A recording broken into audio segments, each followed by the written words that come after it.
The world watched in horror as the 1930s unfolded. It was a decade marked by unprecedented turmoil and change, a time when the very fabric of society seemed to be unraveling. The global economy had collapsed, plunging millions into poverty and despair. The Great Depression left no corner of the world untouched, as breadlines and unemployment became the new norm. Powerful dictators rose to power in Europe and Asia. In Germany, Adolf Hitler's fiery rhetoric and promises of revival captivated a nation. In Japan, militaristic ambitions drove the country towards aggressive expansion. War seemed inevitable. In China, a young nation struggled to find its footing. The country was divided, with warlords controlling vast areas, and the central government struggling to assert its authority. Political meetings were fraught with tension and uncertainty. Japan, an aggressive neighbor, saw an opportunity to expand its empire. The Japanese military, emboldened by their successes, looked towards China with covetous eyes, eager to exploit its resources and strategic position. The stage was set for a conflict that would engulf China in the fires of World War II. The territorial divisions within China made it vulnerable, and military preparations were underway on both sides. China in 1937 was a land of stark contrasts. It was a nation where the old and the new coexisted in a delicate balance. Ancient traditions coexisted with modern ideas. Traditional Chinese ceremonies and Confucian temples stood as reminders of a rich cultural heritage, even as new ideologies began to take root. Rural villages dotted the countryside where life moved at a slower, more predictable pace. Meanwhile, bustling cities like Shanghai grew at a rapid pace, becoming hubs of commerce and modernity. The Chinese people were resilient. They had endured centuries of hardship, from foreign invasions to internal strife, and had emerged with a strong sense of identity and purpose. They had endured centuries of hardship and emerged with a strong sense of identity. Cultural celebrations and historical figures served as symbols of their enduring spirit and unity. However, they were ill-prepared for the storm that was about to break. The Chinese military, though determined, lacked the resources and training to face the impending threat. The clouds of war gathered on the horizon, tensions escalated, and the world watched with bated breath as the situation in East Asia grew increasingly volatile. Japan, fueled by militaristic ambitions, cast a covetous eye on China's vast resources and strategic location. The Japanese military, well prepared and highly motivated, began to mobilize for what they saw as an inevitable conflict. The China Incident, as Japan euphemistically called it, was about to begin. This was not just a skirmish, but a full-scale invasion that would test the limits of human endurance and resilience. It would be a war unlike any other, marked by brutality, sacrifice, and the unwavering spirit of the Chinese people. The resistance fighters, though outgunned and outnumbered, fought with a tenacity that would inspire generations to come. The cities, once bustling with life, became battlegrounds, their streets echoing with the sounds of conflict and the cries of the wounded. The international community watched in shock and dismay. Global leaders debated how to respond, but the world was already on a path to a larger, more devastating conflict. The events in China were a harbinger of the global upheaval that was to come. Despite the devastation, the Chinese people never lost hope. Their resilience and determination would eventually lead to a period of rebuilding and renewal, setting the stage for the China we know today.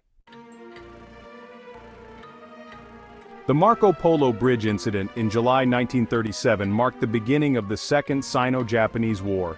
This conflict would become one of the most brutal and devastating wars in history, lasting for 8 long years and resulting in millions of casualties. Japanese forces, claiming a provocation, launched a full-scale invasion of China. The Japanese military, well prepared and highly disciplined, moved with precision and speed, catching the Chinese forces off guard. The Chinese army, ill-equipped and outmatched, fought bravely but was steadily pushed back. Despite their lack of modern weaponry and training, the Chinese soldiers displayed remarkable courage and resilience in the face of overwhelming odds. Japanese troops, armed with superior firepower and driven by a sense of imperial destiny, advanced rapidly. Their military strategy was ruthless and efficient, aiming to crush any resistance and establish control over key territories. Cities fell, one after another. The relentless advance of the Japanese forces left a trail of destruction and despair in its wake. Entire communities were uprooted, and the civilian population suffered immensely. Shanghai, China's largest city and economic hub, became a battleground. The city's strategic importance made it a prime target for the Japanese, who sought to cripple China's economic capabilities. The Chinese fought with tenacity, defending every street and building. The urban combat was intense and brutal, with both sides suffering heavy casualties. The determination of the Chinese defenders was evident in their fierce resistance. The Battle of Shanghai raged for 3 months, leaving the city in ruins and claiming the lives of countless soldiers and civilians. The devastation was immense, with entire neighborhoods reduced to rubble, and the civilian population caught in the crossfire. Despite their fierce resistance, the Chinese forces were gradually overwhelmed. The superior firepower and tactics of the Japanese military proved too much for the beleaguered Chinese defenders. The fall of Shanghai in November 1937 opened the way for the Japanese advance on Nanjing, the capital of the Republic of China. The capture of Shanghai was a significant blow to Chinese morale and a strategic victory for the Japanese. The capture of Nanjing would be a strategic and symbolic victory for Japan, but it would also mark a dark chapter in human history. The events that followed, known as the Nanjing Massacre, would become one of the most horrific atrocities of the war, with hundreds of thousands of civilians and disarmed soldiers killed in a brutal campaign of violence and terror. The fall of Nanjing in December 1937 marked the beginning of one of the darkest chapters in human history. The city, once a bustling hub of culture and commerce, was suddenly plunged into a wave of unimaginable horror and chaos. Japanese troops, entering the city, embarked on a 6-week rampage of murder, rape, and looting that would forever stain the pages of history. The soldiers, driven by a brutal and merciless command, showed no regard for human life or dignity. This horrific event, known as the Nanjing Massacre or the Rape of Nanjing, stands as a chilling testament to the brutality of war. It is a stark reminder of the depths of human cruelty and the devastating impact of unchecked power. Over a period of 6 weeks, Japanese soldiers committed unspeakable atrocities against the civilian population of Nanjing. The scale and savagery of the violence were unprecedented, leaving an indelible mark on the collective memory of the world. Hundreds of thousands of Chinese men, women, and children were brutally murdered. The streets were littered with bodies, and the air was thick with the stench of death. Women were subjected to horrific sexual violence. They were raped, tortured, and killed in ways that defy comprehension. The trauma inflicted on these women and their families is immeasurable. Homes and businesses were looted and burned. The once thriving city was reduced to rubble, its infrastructure decimated, and its people left to pick up the pieces of their shattered lives.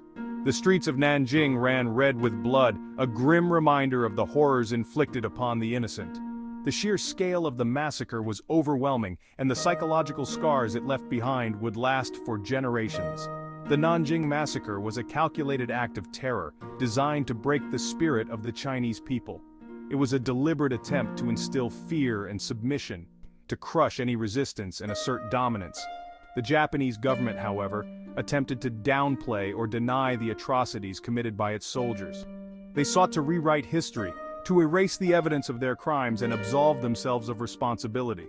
Evidence of the massacre was suppressed, and those who dared to speak out were silenced. The truth, however, could not be completely buried.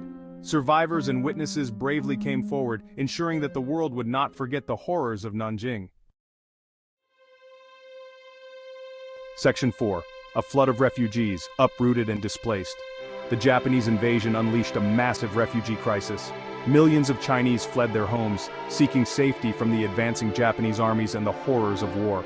They journeyed on foot, carrying meager possessions, their lives uprooted and shattered. Families were torn apart, their homes and livelihoods left behind. The roads were choked with refugees, exhausted, hungry, and desperate.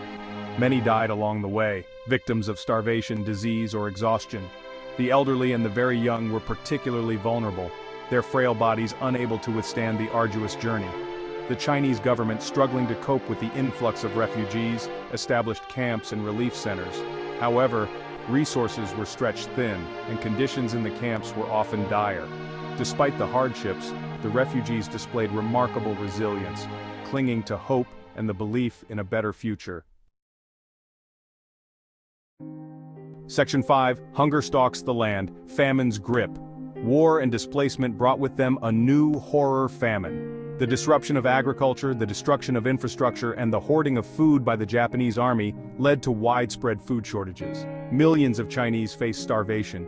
In the countryside, fields lay fallow, untended due to the fighting and the displacement of farmers. In the cities, food prices skyrocketed, placing even basic necessities beyond the reach of ordinary citizens. People were reduced to eating grass, tree bark, and anything they could scavenge to survive. The famine stalked the land, claiming the lives of millions.